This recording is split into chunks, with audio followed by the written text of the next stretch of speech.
بسم اللہ الرحمن الرحیم۔ السلام علیکم، میں ہوں محمد یونس۔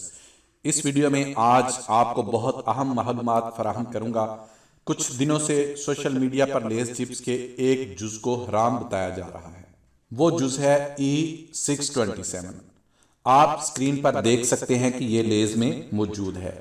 E627 کا کوڈ ڈی سوڈیم انوسینیٹ کے لیے یوز کیا جاتا ہے اور بتایا جا رہا ہے کہ یہ سور کی چربی یا سور کے گوشت سے ایکسٹریکٹ کیا جاتا ہے۔ سب سے پہلے میں بتاؤں گا کہ E627 اصل میں ہے کیا اور یہ کہاں سے حاصل کیا جاتا ہے۔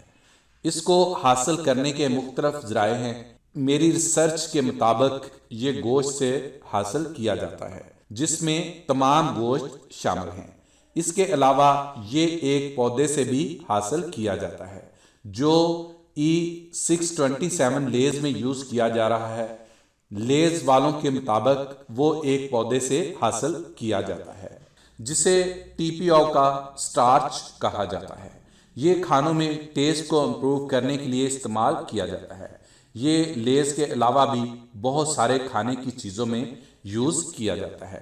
لیز اور کچھ ویب انفارمیشن کے مطابق اسے حلال قرار دیا جاتا ہے اور اسے حلال ہونے کا سرٹیفکیٹ بھی حاصل ہے، اور جو اس کو حرام قرار دے رہے ہیں ان کے پاس بھی کوئی مستند انفارمیشن موجود نہیں ہے۔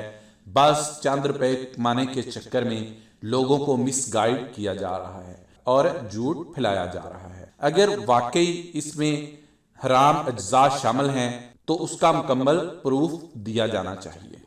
ویڈیو پسند آئے تو لائک اور شیئر کر دیں۔ دعا میں یاد رکھیے گا۔ اللہ حافظ۔